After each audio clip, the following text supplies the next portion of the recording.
Hello, listeners. This is Scott, your host and DM. I want to take a moment before this episode to start something I've had in my mind for a while now.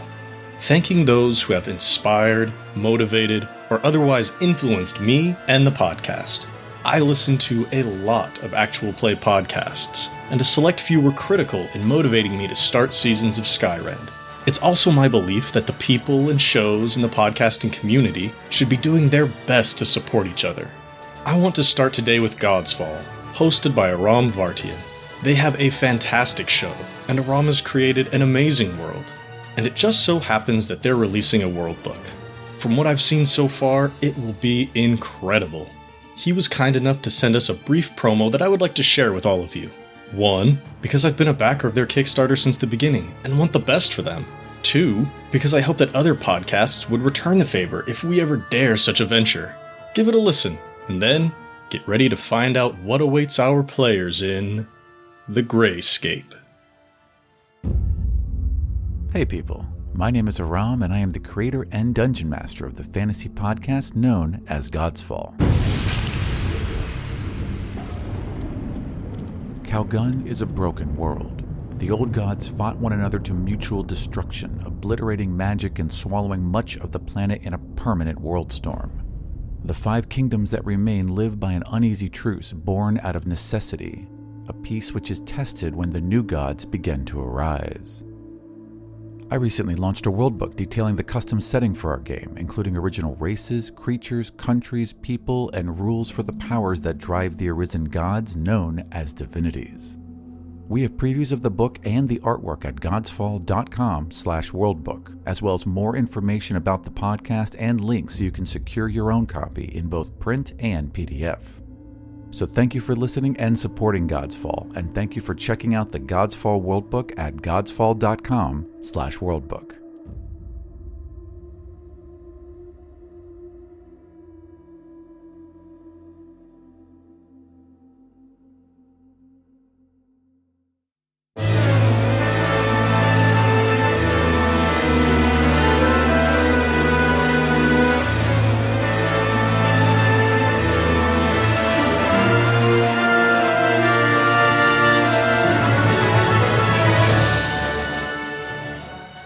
Welcome to Seasons of Skyrend, a custom 5th edition D&D adventure that focuses on the stories of our characters as they explore the world around them. I am your host and DM, Scott. Hi, my name is Shannon. I play Arnis Gray, or Gray the Great, to my fans. I am a half-elf bard. Hi, my name is Chris. I play Vale the Changeling Rogue, sometimes known as Kara Frostfall or Lord Carver Golddagger III. Hi, my name is Nate. I play Darvin Grimm, the Human Monk. Thank you for joining us. Please enjoy this chapter in Seasons of Skyrend. Do you mortals know what death looks like? That is, can you truly grasp what lies beyond? Darvin and Vale have seen it plenty of times in the eyes of their targets, but have not crossed into that realm themselves. Most mortals have only folk tales, myths, or images painted by faith. But Arnis was about to see it with his own eyes, and it may just be the last thing he ever sees.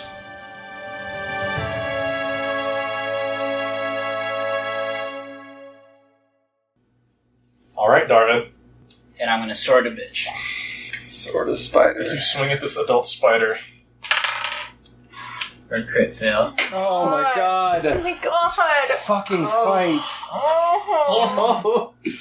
Alright. I was really hoping you would kill this thing so I didn't have to roll I another want to death punish you save. so much for that crit fail. You have no idea, but we haven't done it at all this encounter, so I can't. Except, Because this would just be me wanting to kill you right now. it's okay. He's gonna punish me instead, because I'm gonna have to roll another death save. I'm gonna punch the spider bitch. 17. That hits. And drop the die again. Gonna drop the die Drop the die again. again. You're just building up that dramatic tension, aren't you? Yeah. 4 damage. The two of you are face to face, and you get a good punch in right above its jawline. right above the teeth. And you see it start to fall. At the last moment, it just pushes itself back up. Fuck you, Scott. It uses the last bit of the strength that it has to keep itself from the ground. And Arnis, I need another death saving throw. You can't have one, so there. And I'm dead. Oh, That was a crit fail, wasn't it? Yes, it was. I already had 2 fails, so it doesn't matter. Oh. I'm gonna go in the bathroom so I don't cry on tape. Well, I have to go to the bathroom.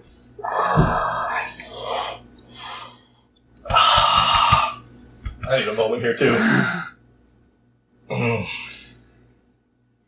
Kara, you are unconscious, but fine. Mm-hmm. Sorry, Vale. Lying there in the snow. This adult Centinid is probably going to make its last attempt at biting Darvin. 21 versus AC, Darvin. Yeah, that one will hit.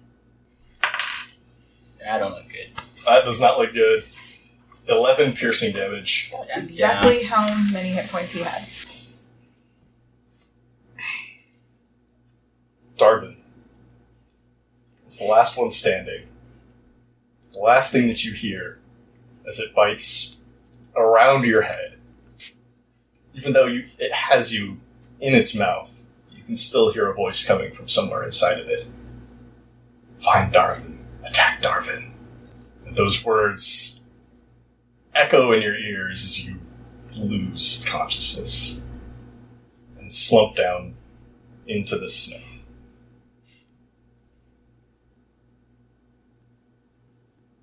As the cold overtakes you, the already dark world around you gets even darker until all sight is taken from you, and the chill seeps into your very core. The meaning of time begins to fade as you have nothing by which to measure it. At some point, all of you, your eyes open, and you're standing in an open field of fresh snow. The air is still, and a dull gray light seems to come from nowhere. You can see each other. Vale, Darvin, and Arnis, standing there. Strangers walk across the snow, from left to right, right to left. Humans, elves, halflings, giants. They don't seem to acknowledge anyone. Moments later, random animals appear traveling opposite of them. Wolves, bears, owls, wild cats, and others. You guys have your wits about you at the moment. You're free to take actions, just so you know. This is what you all three see. Neither the animals nor the strangers seem to acknowledge anyone. The numbers of each increase until it feels like an aimless crowd just passing in front of you. Until there's so many of them that eventually some of these creatures start colliding. A bear collides with a giant, and they swap torsos. A halfling and a wildcat trade arms. An elf Like an image. and an owl run into each other and swap heads. And so on, and so on. Then, strangers and animals combine into anthropomorphized creatures.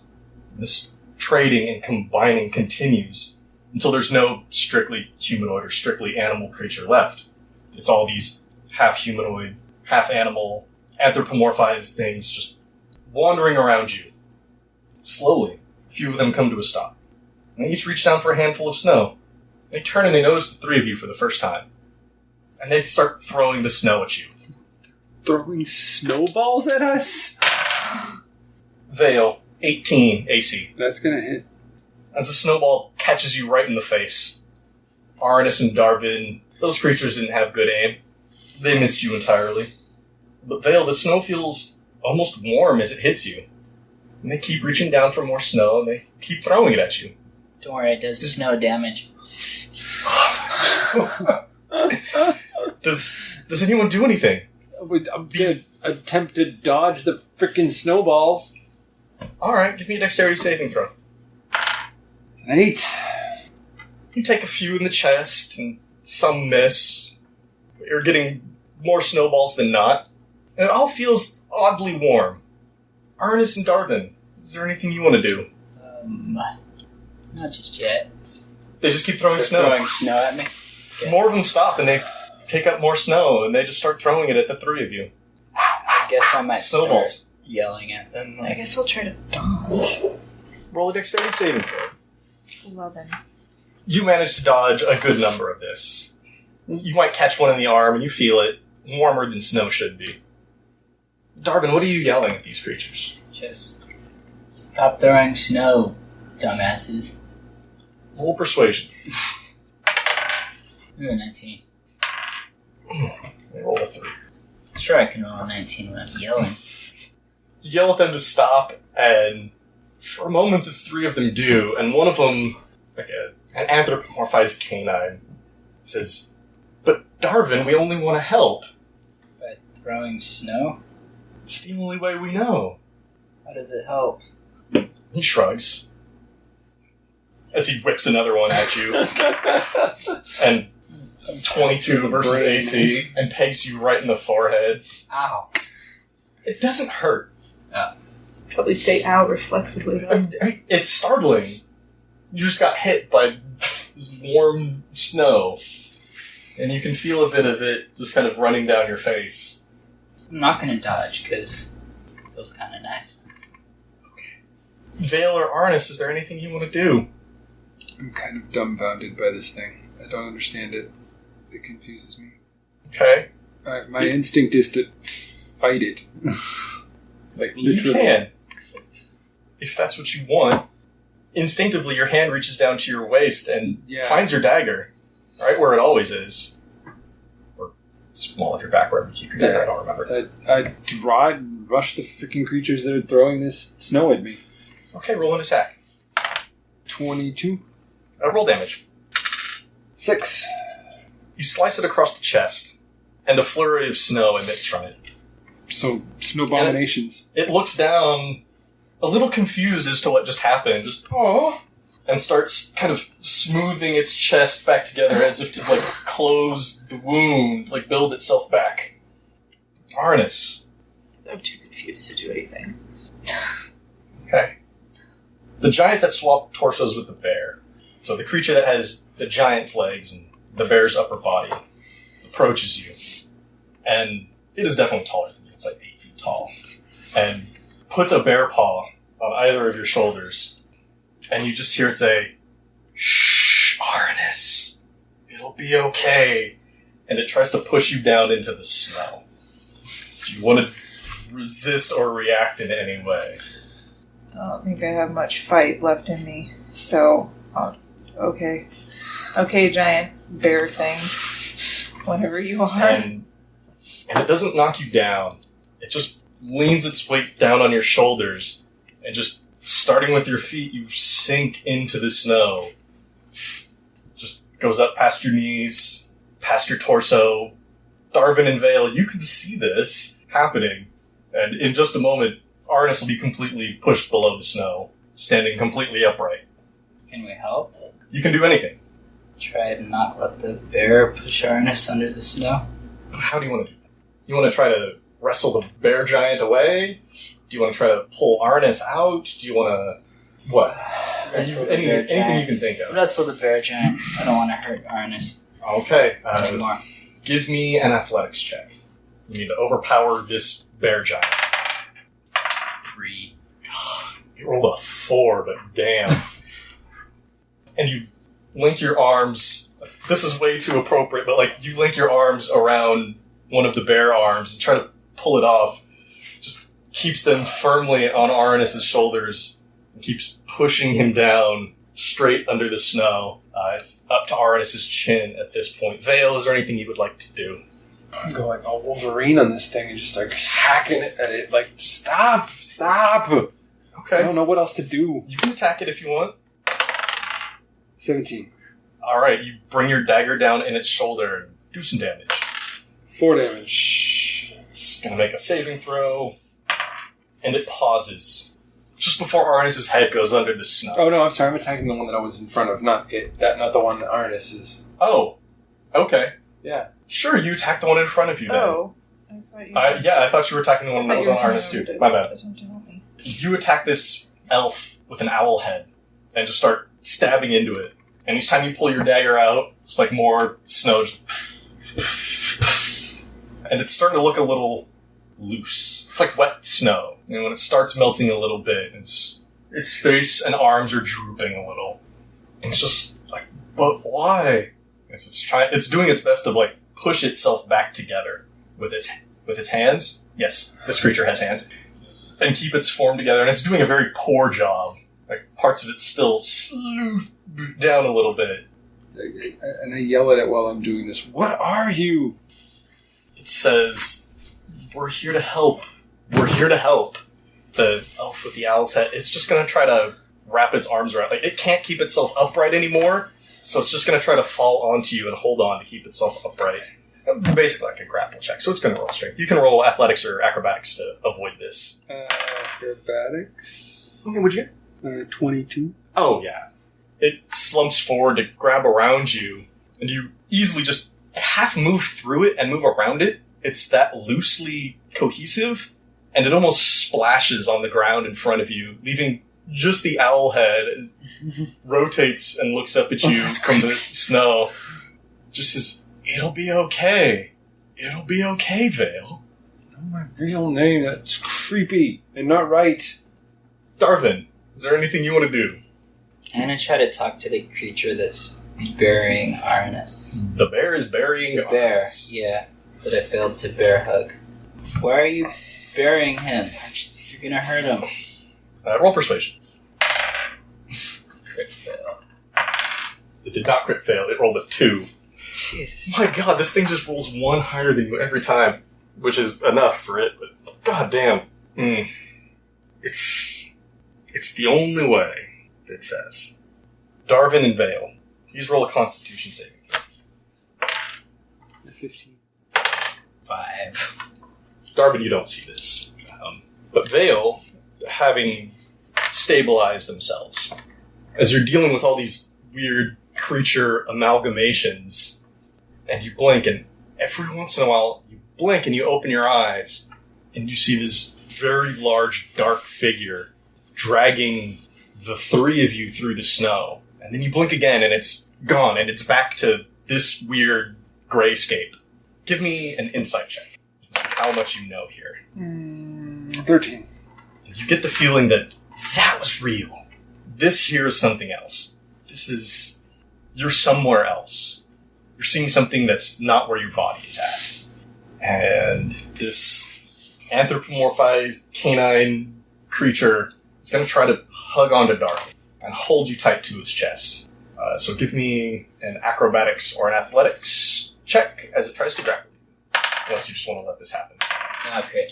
You rolled an 8. And you're able to keep it at arm's length. Every time it reaches in, you just push it aside or sidestep. And you can see in his face, it's very disappointed that it doesn't get to grab you and hold you tight. Most people are. Oh my god. Arnis, you are chin deep in snow. And this half-giant, half-bear creature is looking down at you with... You can see there's no malice in its eyes. What do you do? Mm-hmm. Okay. As it leans forward the rest of the way and brings its paws deep into the snow to push you all the way under. And everything's like a soft white. That's all you see at this moment. Vale, what do you want to do? I don't know. Okay, let's see. Vale's brain goes, I hurt one of them and darn near killed it and saw reality, so let's attack another one. And so I'm going to attack the one That is a line of thought. It's a logical progression of thought. Yeah, it works. No, go for it. I'm going to attack the one that he is dealing with then. Okay, roll for it. That's an 8. You run at it, and this creature sees you coming, and for a moment, it splits. So instead of standing right in front of you as this giant dog creature, to your right and your left you see a dog and a man. And you jump right in between the two, and then they form back together. Around me? No, after you, okay. passed through. Like, you attacked where they were, and once you had stepped through that space, it just kind of right back behind you. It's going to try to grab onto you. It's going to hold you. So if you want to resist, acrobatics or athletics. That's a crit fail. So did this creature. That's funny. What's your modifier? +5. So there's definitely a few seconds here where it's grabbing you around the shoulder and pulling you in, and like you can feel the snow of its body start to like pull past your shoulders, and you're pushing your hand through this creature to the other side of it, and you're able to keep from being like fully hugged into it. And at the end of this whole just mess of creatures trying to grab each other and get away, you have your arm. It tried to grab onto your hand, and basically your hand is in its hand. Like physically within its hand. It's barely restrictive. It's just like that's how it ended. And you can easily just shake your hand free and like snow flies off a little bit before the arm just pulls back a little bit and the hand forms like 6 inches higher up on the forearm. So now it has uneven arms. Darvin. So there's still a bear that has buried. Oh yeah, Arnis is now under the snow. Is the bear still there? Oh yeah. What's near me again? There was that like dogman creature that Oh yeah. Vale just tried to attack. Oh yeah. There's the head of an owl in the snow there, and then there's just a bunch around you, just like at the periphery of your vision, and it's hard to focus on them. I'm gonna run to where Arnis is and frantically start trying to dig him out. Okay. Like a dog or something. Give me an athletics check. 2. You plop down on all fours in the snow and just start dog digging your way, and you're kicking up snow behind you, and you get 2 or 3 feet down and just don't see Arnis there. Well, that's weird. Arnis, you're in this completely white space. You can't even see yourself. Is there anything you want to do? No. Okay.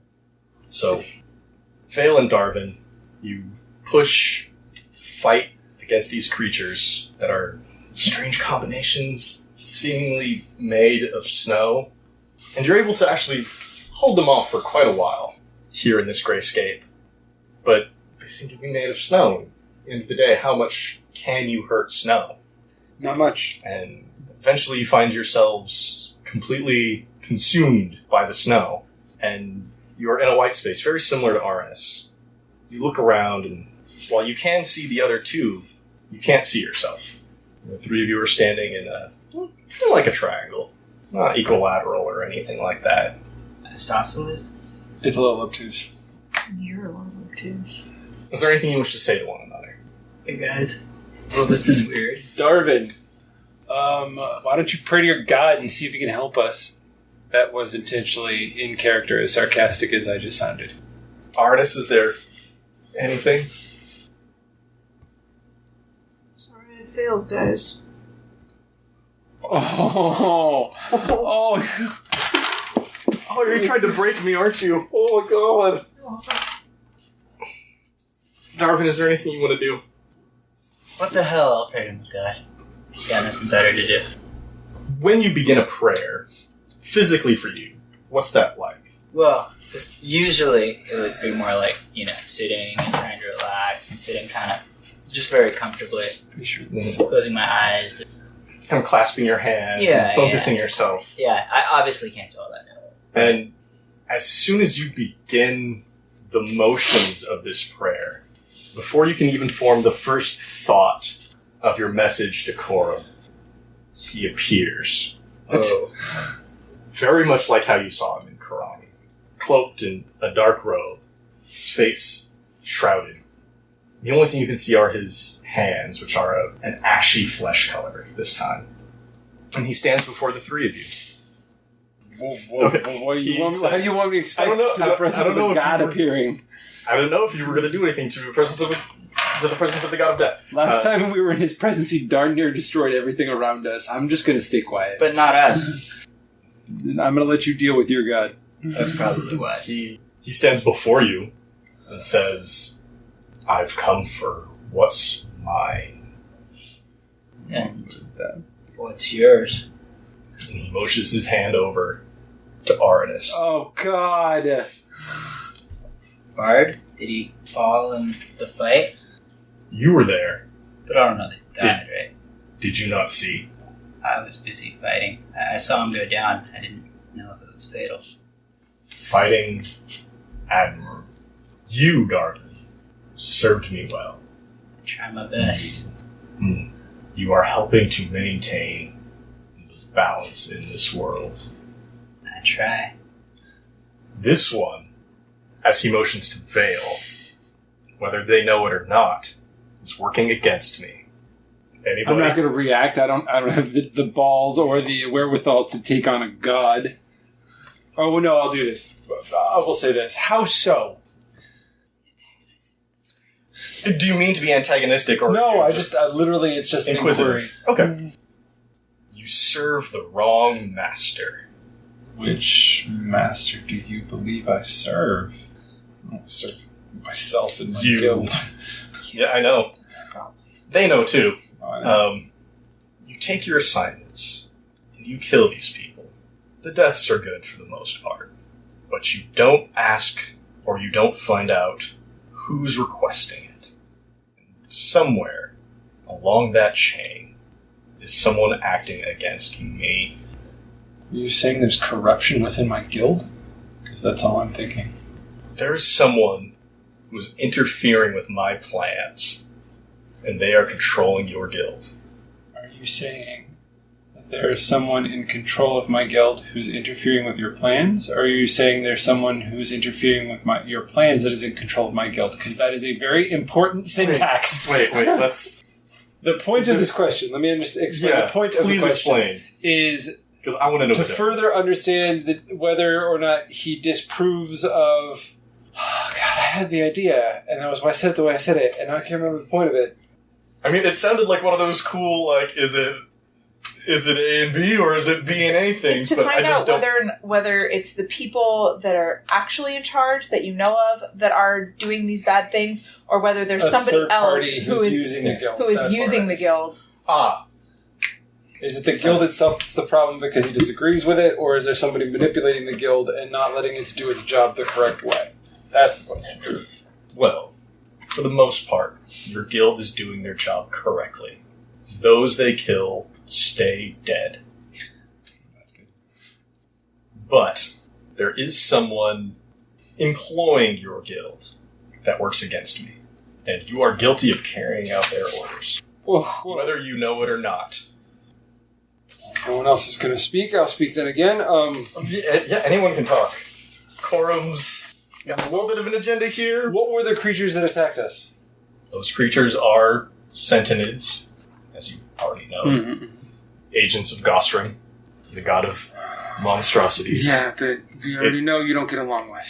It seems you've done something to upset them. Butterfly kids. Yeah. And that's really not my biggest concern at the moment. Yeah, let's talk about your biggest concern. Yeah. Now, I'm just speaking out of experience in our travels currently. We're not going to make it, the two of us. The bard has proven most useful in our survival. These two couldn't talk their way out of a paper bag. But we're going to try. Oh my god. You're going to fail. There are others who will serve me, knowingly or unknowingly. But we've got to get to them. Without the aid of our companion, we're never going to make it to our next destination. If you want any chance of us serving you, we've got to get to wherever you want us to be serving you.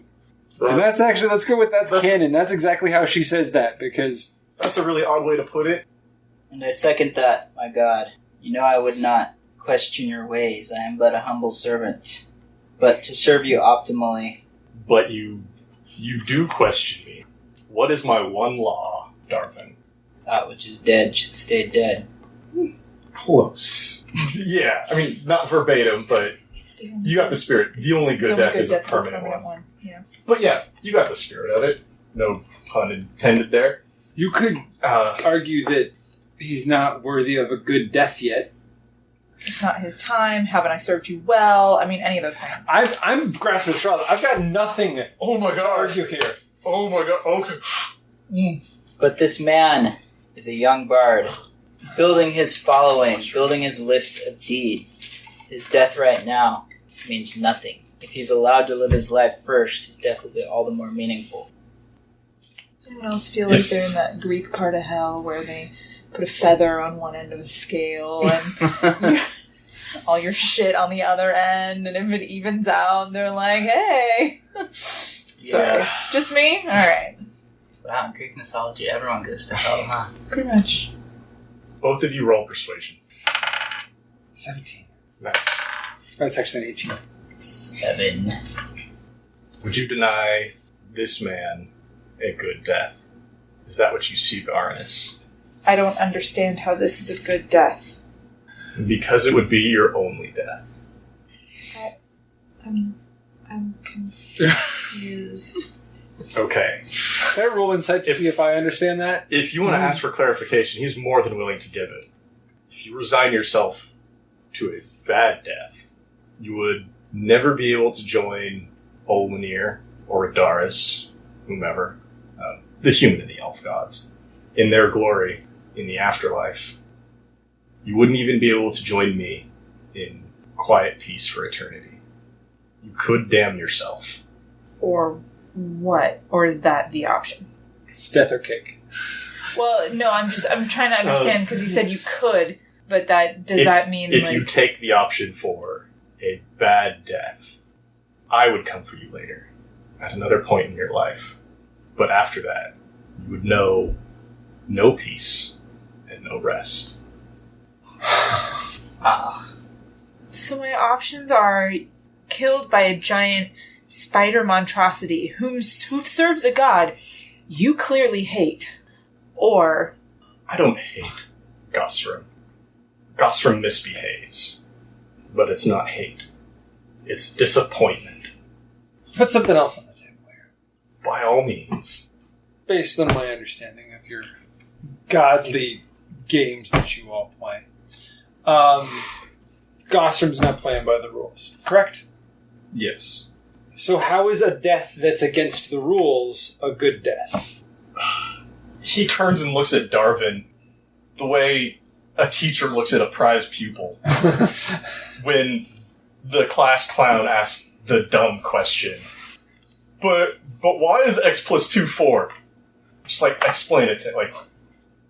This is a good death because it will be the only death Arnis knows. But you're the god of death. You control death. You can give it back to him and you can take it from him at will. And this is the law I have set down after that meddlesome fool in Karami abused my power. So because one person abused power, one person was a dick, you're going to punish someone who's been doing good the entire... This guy is the best out of the three of us. It really is true. They're kind of assholes. He nods like he knows. And his songs could greet the dead from now until eternity. I put this law in place to prevent further meddling. But you're the god. Can't you... Stop arguing. It's right, though. It's not meddling. It's not meddling if it's you doing it.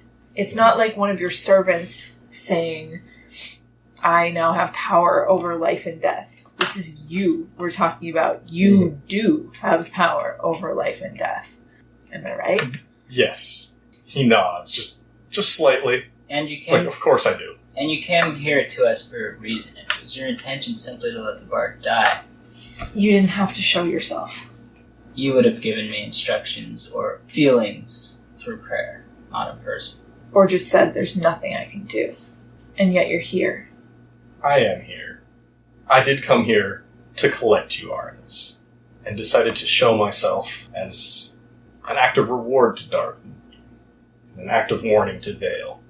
I do have control, and I will give you that option, but I cannot change your fate if you accept it. So he would essentially be damned. That's what Coram is saying. I think we've done all we can do. And there's no way at all to, say, work off damnation. That's what I was going to ask. Roll persuasion, because he's got an answer. I know what I just want to know how upfront he's going to be with you about this. I know what the answer's going to be. No, you don't. I really do. No, you don't. Really? Alright. 17.